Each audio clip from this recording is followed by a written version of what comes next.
नमस्कार, मैं हूं सावन दीक्षित। आप देख रहे हैं प्राइम मिनिस्टर इंडिया। आइए रुक करते हैं एक बड़ी खबर की ओर। मध्य प्रदेश के छतरपुर की कृषि उपज मंडी के पूर्व अध्यक्ष डीलमणि सिंह बब्बू राजा ने हाल में कांग्रेस से बगावत करते हुए बीएसपी का दामन थामकर सदस्यता लेकर छतरपुर विधानसभा से प्रत्याशी घोषित हुए हैं।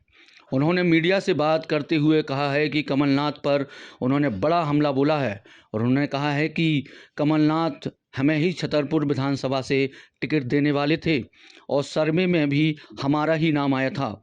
लेकिन जब बागेश्वर धाम महाराज की कथा कमलनाथ के यहाँ हुई तो 3 दिनों तक तीनों विधायक, जिसमें छतरपुर विधायक आलोक चतुर्वेदी, महाराजपुर विधायक नीरज दीक्षित और राजनगर विधायक विक्रम सिंह नाती राजा मैनेज करते हुए खूब जी हजूरी करते हुए नजर आए थे।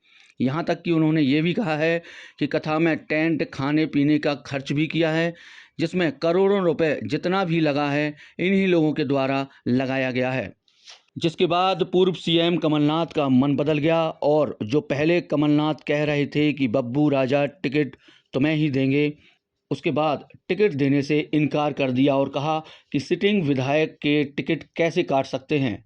अब जरा सोचिए, जिस कांग्रेस नेता डीलमणि सिंह बब्बू राजा ने 2018 में विधानसभा चुनाव में कांग्रेस प्रत्याशी रहे आलोक चतुर्वेदी का अपने हाथों में हाथ थामकर प्रचार किया है, उन्हीं बब्बू राजा को 2023 के चुनाव में टिकट के लिए इनकार कर दिया तो बगावत पर उतरे और दूसरे दल की सदस्यता लेते हुए चुनावी रण में कूदकर आरोप भी लगाने लगे हैं।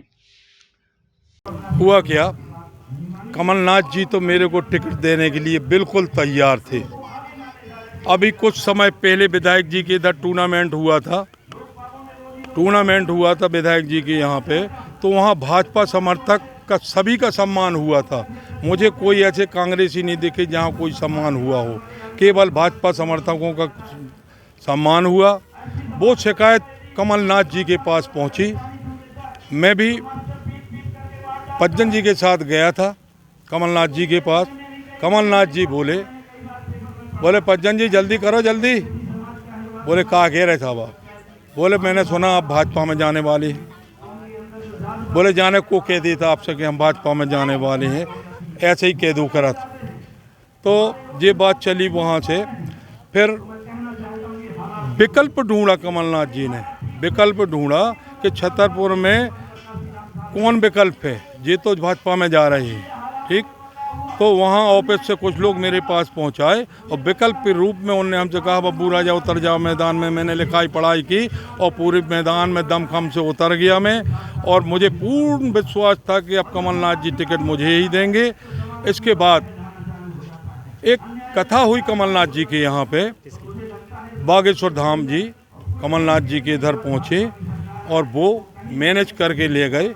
पज्जन भैया, दीक्षित जी और नाती राजा तीनों जन गए, इनसे विनती की। इनके पास समय भी नहीं था, मगर इनने 3 दिन का समय लिया कि मुझे महाराज 3 दिन का समय चाहिए ही है, कमलनाथ जी के इधर पे कथा होना है। तो ये लेके गए कथा पे। कथा में जो टेंट वगैरह लगे थे, पत्रकार वगैरह जो थे, खाना पीना जो हुआ वहाँ पे, सब इनने मैनेज किया। 2-4-6 करोड़ जितना भी लगा हो, और उसी में कमलनाथ जी का दिमाग घूमा। और जो कह रहे थे बब्बू राजा हम आपको टिकट देंगे, सर्वे में आओगे, मैं सर्वे में भी अच्छा गया, उसके बाद भी उनने टिकट मुझे देने से इनकार किया। और उनने ये कहा सिटिंग विधायक की कैसे टिकट काटें। अब जब ऐसे ही सिटिंग विधायक चलता रहेगा तो फिर हम लोगों को तो कहीं चांस मिलना नहीं है।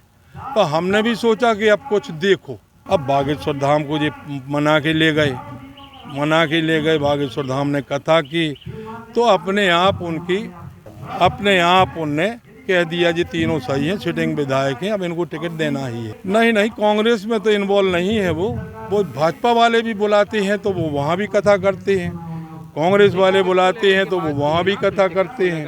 एक बात जरूर है, वो पज्जन के बहुत खास है, पज्जन भैया के बहुत खास हैं, बागेश्वर धाम के बाबा जी पज्जन के बहुत खास हैं। वो जो कहते हैं उसमें वो काफ़ी बात मानते हैं उनकी, और यही कारण है। अगर वो वहाँ कथा नहीं होती है तो हम लोगों की टिकट नहीं कटते।